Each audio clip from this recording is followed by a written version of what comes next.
Dirbant ekologiniu būdu, kardinaliai pasikeitė žemdirbystės dirbimas.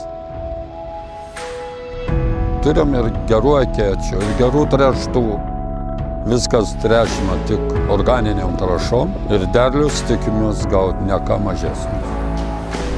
Šiame kratytuve sumontuota smulkinimo įranga, kuri leidžia susmulkinti ir priklausomai nuo važiavimo greičių plačiai bei tolygiai paskleisti norimą kiekį organinių trąšų.